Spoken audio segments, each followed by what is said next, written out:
दोस्तों, स्वागत है आपका हमारी साइकोलॉजी क्लासेस में। तो आज हम आपको बताने जा रहे हैं एग्जाम पेपर के बारे में, जिसका नाम है एजुकेशनल साइकोलॉजी, जो कि आपका एमए थर्ड सेमेस्टर का साइकोलॉजी का एग्जाम पेपर है। और आप देख सकते हैं जो एग्जाम पेपर है वो 2024 का है, एमए थर्ड सेमेस्टर का। ठीक है, तो यहाँ पे आप देख सकते हैं जो टाइम है वो आपको 3 आवर्स का दिया जाता है और मैक्सिमम मार्क्स है वो 85 और मिनिमम पास मार्क्स है वो 29 है। यहाँ पे सेक्शन ए को देखिए, सेक्शन ए है। सेक्शन ए में इन्होंने लघु उत्तरीय प्रश्न पूछे हैं और आप देख सकते हैं यहाँ पे 5, अब देखो यहाँ पे 5 अंक का आपका एक प्रश्न है और आपको 5 प्रश्नों के उत्तर देने हैं। तो आपके जो टोटल नंबर हैं, टोटल जो अंक हैं, आपके कुल अंक है वो 25 हैं। ठीक है, तो आपके 5 × 5 = 25। ठीक है, यहाँ पे आप देख सकते हैं explain the meaning of education psychology, शिक्षा मनोविज्ञान के अर्थ को स्पष्ट कीजिए। अथवा में इन्होंने क्वेश्चन पूछा है शिक्षा मनोविज्ञान के क्षेत्रों की व्याख्या कीजिए। Explain the scope of education psychology. ठीक है, यहाँ पे आप अब आते हैं क्वेश्चन नंबर सेकंड देखते हैं। शिक्षक की विशेषताओं की व्याख्या कीजिए। अथवा में क्वेश्चन पूछा गया है अध्ययन निर्देशिका क्या है, व्हाट इज स्टडी गाइड। ठीक है, अब यहाँ पे देखते हैं आपका जो क्वेश्चन नंबर 3 है वो है रचनात्मकता की व्याख्या कीजिए। Explain creativity. अथवा में क्वेश्चन पूछा गया है तर्कणा की व्याख्या कीजिए। Explain reasoning. तो इन दोनों प्रश्नों में से आपको किसी एक प्रश्न का उत्तर देना है, जो कि कंपलसरी होता है। ठीक है, तो यहाँ पे जो आपका जो 4th नंबर का क्वेश्चन है वो आप देख सकते हैं। क्वेश्चन है अभिप्रेरणा की व्याख्या कीजिए। Explain motivation. अब इन्होंने अथवा में पूछा है जिज्ञासा की व्याख्या कीजिए। Explain curiosity. ठीक है, अब आपका जो 5 नंबर का क्वेश्चन है, देखिए आप वो देखिए, सॉरी 5th नंबर का क्वेश्चन है वो देखिए, व्हाट इज लर्निंग इन्वायरमेंट, अधिगम पर्यावरण क्या है। ठीक है ना, अथवा में देख सकते हैं, अथवा में क्वेश्चन पूछा गया है अलाभान्वित विद्यार्थी से क्या तात्पर्य है। देखिए ये क्वेश्चन पेपर देखो कितना सिंपल क्वेश्चन पूछे गए हैं, यहाँ पे बहुत अच्छे क्वेश्चन पूछे गए हैं और बहुत सिंपल क्वेश्चन पूछे गए हैं। ठीक है, आप और भी एग्जाम पेपर देखेंगे उसमें इतने सिंपल क्वेश्चन नहीं पूछे गए थे। ठीक है, तो यहाँ पे ये जो प्रश्न है लघु उत्तरीय प्रश्न है, आपके शॉर्ट आंसर टाइप क्वेश्चन है, जो कि एक क्वेश्चन 5 अंक का है रेगुलर स्टूडेंट के लिए, और प्राइवेट स्टूडेंट के लिए एक क्वेश्चन जो है वो आपका 6 मार्क्स का है। वो इसीलिए है क्योंकि जो प्राइवेट स्टूडेंट होते हैं उनकी कोई इंटरनल असाइनमेंट नहीं करवाए जाते हैं, और जो रेगुलर स्टूडेंट होते हैं उनके इंटरनल असाइनमेंट करवाए जाते हैं। और जो एक इंटरनल असाइनमेंट है वो 15 मार्क्स का होता है, इसलिए जो इनका जो एग्जाम पेपर है वो 85 मार्क्स का होता है। तो 85 + 15 = 100 मार्क्स। ठीक है, क्लियर।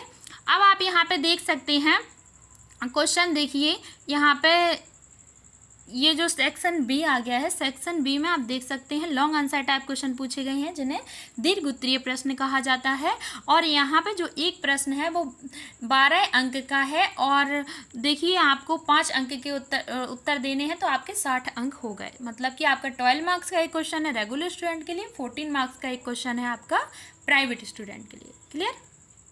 अब यहाँ पे क्वेश्चन देखते हैं, क्वेश्चन क्या पूछा गया है। क्वेश्चन पूछा गया है explain the objectives of education psychology, शिक्षा मनोविज्ञान के उद्देश्यों की व्याख्या कीजिए। अथवा में क्वेश्चन पूछा गया है शिक्षा व्यवस्था की समस्याओं की व्याख्या कीजिए। Explain the problems of education system. ठीक है ना, अब यहाँ पे देखिए आप दूसरा क्वेश्चन कौन सा पूछा गया है। दूसरा क्वेश्चन जो है वो पूछा गया है explain the importance of professional growth of teachers. ठीक है, शिक्षक की व्यावसायिक वृद्धियों के महत्व की व्याख्या कीजिए। ठीक है, अथवा में इन्होंने क्वेश्चन पूछा है, अथवा में पूछा है शिक्षक की मानसिक तत्परता की व्याख्या कीजिए। Explain the mental set of teacher. ठीक है, इन दोनों प्रश्नों में से आपको किसी एक प्रश्न का उत्तर देना है, जो कि कंपलसरी है। अब आपका जो क्वेश्चन है क्वेश्चन नंबर 3 आप देख सकते हैं एक्सप्लेन थिंकिंग, चिंतन की व्याख्या कीजिए। अथवा में आप देख सकते हैं समस्या समाधान के चरणों की व्याख्या कीजिए। Explain the step of problem solving. ठीक है ना, तो इन दोनों प्रश्नों में से आपको किसी एक प्रश्न का उत्तर देना है। अब आते हैं आप यूनिट 4 पे,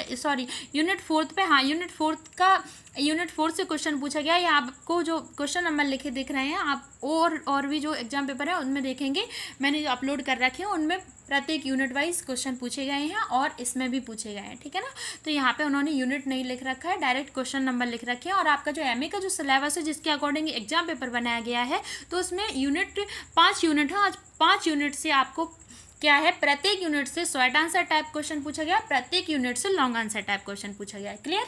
तो यहाँ पे अब आप देख सकते हैं क्वेश्चन क्या पूछा गया। क्वेश्चन पूछा गया है explain the achievement motivation in education, शिक्षा में उपलब्धि अभिप्रेरणा की व्याख्या कीजिए।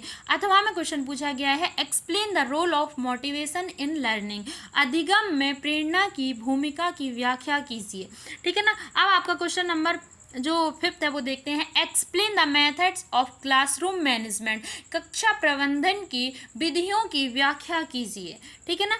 तो यहाँ पे अब आप देख सकते हैं अथवा में कौन सा क्वेश्चन पूछा गया। अथवा में क्वेश्चन पूछा गया है how can problem behaviour be resolved. ठीक है ना। समस्या व्यवहार का समाधान किस प्रकार किया जा सकता है। ठीक है ना। अब आपका आता है, देखो ये जो क्वेश्चन है वो आपका इस एग्जाम पेपर का लास्ट क्वेश्चन था। ठीक है ना।